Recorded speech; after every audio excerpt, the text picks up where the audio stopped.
ವಿರೋಧಿಗಳಿಲ್ಲ.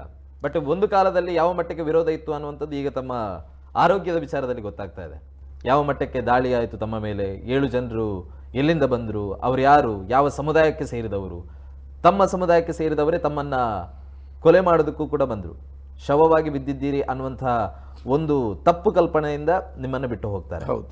ಆ ಘಟನೆ ಬಗ್ಗೆ ಹೇಳೋದಾದ್ರೆ ಖಂಡಿತವಾಗಿಯೂ ಭಾರತೀಯ ಜನತಾ ಪಾರ್ಟಿಯಲ್ಲಿ ಗುರುತಿಸಿಕೊಂಡ, ಆಮೇಲೆ ಸಂಘದ ಹಿರಿಯರ ಜೊತೆಯಲ್ಲಿ ಸಂಪರ್ಕ ಹೊಂದಿರುವ ಕಾರಣಕ್ಕಾಗಿ, ಹಿಂದೂ ಬಾಂಧವರೊಟ್ಟಿಗೆ ನನ್ನ ಅನ್ಯೋನ್ಯತೆ ಇರುವ ಏಕೈಕ ಕಾರಣದಿಂದಾಗಿ ನನ್ನನ್ನು ಕೊಲೆ ಮಾಡಲಿಕ್ಕೆ ಬಂದಿದ್ರು ಅಂತ ಹೇಳಿ ನಾನು ಹೇಳುವುದಲ್ಲ.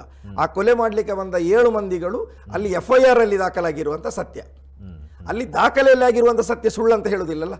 ಆರೋಪಿಗಳು ಬಂಧನ ಆದಾಗ ನೀವು ಯಾಕೆ ಮಾಡಿದ್ದೀರಿ ಅಂತ ಕೇಳಿದಾಗ ಅವರು ಕೊಟ್ಟಂಥ ಉದ್ದೇಶ ಅದುವೇ. ಅದರ ಜೊತೆಯಲ್ಲಿ ನಾನು ಯಾವುದಾದ್ರೂ ಮುಸಲ್ಮಾನರಿಗೆ ವಿರೋಧವಾದದ್ದು ಆ ಕಾರಣಕ್ಕಾಗಿ ನೀವು ಮಾಡಿದರೆ ಯಾವುದು ಅಂತೇಳಿ ಅವರಲ್ಲಿ ಕೇಳಲಿಲ್ಲ, ಇವತ್ತಿನವರೆಗೆ ಉತ್ತರ ಇಲ್ಲ. ನಾನು ಇವತ್ತು ಕೂಡ ಒಬ್ಬ ವ್ಯಕ್ತಿಯಾಗಿದ್ದೇನೆ, ನನ್ನನ್ನು ಕೊಲೆ ಮಾಡಿದವರಲ್ಲಿ ನೀವು ಯಾಕೆ ಕೊಲೆ ಮಾಡಲಿಕ್ಕೆ ಬಂದಿದ್ದೀರಿ, ನಾನು ಇಸ್ಲಾಂ ಧರ್ಮಕ್ಕೆ ಏನು ದ್ರೋಹ ಮಾಡಿದ್ದೇನೆ, ಮುಸಲ್ಮಾನರಿಗೆ ಏನು ದ್ರೋಹ ಮಾಡಿದ್ದೇನೆ, ನನ್ನ ನಡೆನುಡಿಯಲ್ಲಿ ಏನಾಗಿದೆ ಅಂತೇಳಿ ಒಂದು ದಯವಿಟ್ಟು ಹೇಳಿ ಅಂತೇಳಿ ಪ್ರಶ್ನೆಯನ್ನು ಕೇಳಿದಂಥ ಮುಸಲ್ಮಾನ್ ನಾನು. ಇವತ್ತಿನವರೆಗೂ ಒಬ್ಬನೇ ಒಬ್ಬ ಮುಂದೆ ಬಂದು, ನೋಡಪ್ಪ ನೀನು ಈ ರೀತಿ ತಪ್ಪು ಮಾಡಿದ್ದಿ, ನೀನು ಈ ರೀತಿ ಮುಸಲ್ಮಾನರಿಗೆ ಅನ್ಯಾಯ ಮಾಡಿದ್ದೀರಿ, ನೀನು ಈ ರೀತಿ ನೀನು ಮಾಡಿ ಅದಕ್ಕಾಗಿ ಕೊಲೆ ಮಾಡಿದ್ದೇವೆ ಅಂತ ಹೇಳಿ ಇವತ್ತಿನವರೆಗೂ ಒಂದು ಉತ್ತರವಾಗಿ ನೀವು ಸಾಮಾಜಿಕ ಈಗಲೂ ನಿಮ್ಮ ಮುಂದೆ ನಾನು ಬಹಿರಂಗ, ಈಗ ಏನೇ ಮಾಡಿದಾಗ ನಾವು ಸವಾಲಲ್ಲ ಹಾಕೋದು, ನಿಮ್ಮದೇ ಮೂಲಕ ನಾನು ಸವಾಲಾಗ್ತೇನೆ.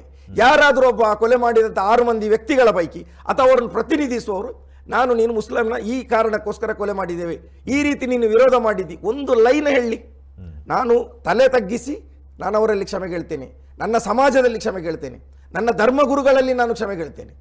ಆದರೆ ಇವತ್ತಿನವರೆಗೂ ನನಗೆ ಉತ್ತರ ಸಿಗದೆ ನನ್ನನ್ನು ಇನ್ನೂ ಹಾಗೆ ಯಕ್ಷಪ್ರಶ್ನೆಯಾಗಿ ಉಳಿಯುವ ರೀತಿಯಲ್ಲಿ ಮಾಡಿದ್ದಾರೆ.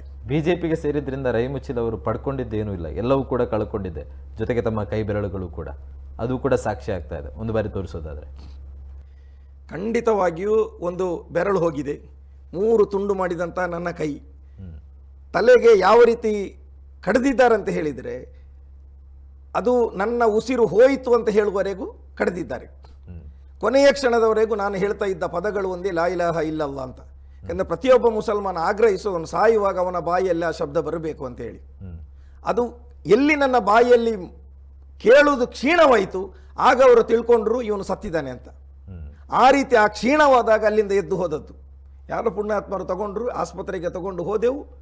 ಅಲ್ಲಿ ಮಿರಾಕಲ್ ರೀತಿಯಲ್ಲಿ ನಾನು ಬದುಕಿದೆ.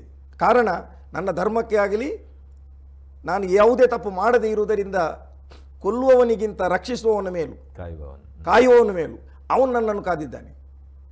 ಎಲ್ಲ ಬಗೆಯಲ್ಲೂ ನನಗೆ ಅಲ್ಲಿ ಇದಾಗಿದೆ. ಆಮೇಲೆ BJPಯಲ್ಲಿ ಏನು ಬಂದಿದ್ದೀರಿ ಅಂತ ಹೇಳಿದರೆ, ಲಕ್ಷಾಂತರ ಹಿಂದೂಗಳ ಪ್ರೀತಿ ವಿಶ್ವಾಸ, ಲಕ್ಷಾಂತರ ಹಿಂದೂಗಳು ಒಬ್ಬ ಮುಸಲ್ಮಾನನ್ನು ಇವನು ನಮ್ಮವ ಅಂತೇಳಿ ಸ್ವೀಕರಿಸ್ತಾನಲ್ಲ, ಅದು ಎಲ್ಲರಿಗೂ ಎಲ್ಲ ಸಂದರ್ಭದಲ್ಲಿ ಸಿಗುವುದಿಲ್ಲ. ಸೌಭಾಗ್ಯ ಅದು ನನಗೆ ಸಿಕ್ಕಿದೆ. 2 ಬಾರಿ ಅಕಾಡೆಮಿ ಅಧ್ಯಕ್ಷ ಸ್ಥಾನವನ್ನು ಕೊಟ್ಟಿದ್ದಾರೆ, ಅದು ಬಿಡಿ, ಅದು ರಾಜಕೀಯವಾದಂಥ ಲಾಭ ಅಂತ ಹೇಳ್ಬೋದು. ಪಕ್ಷ 2 ಬಾರಿ ಉಪಾಧ್ಯಕ್ಷರು ಕೊಟ್ಟು, ಅದು ಕೂಡ ರಾಜಕೀಯವಾದ ಲಾಭ ಅಂತ.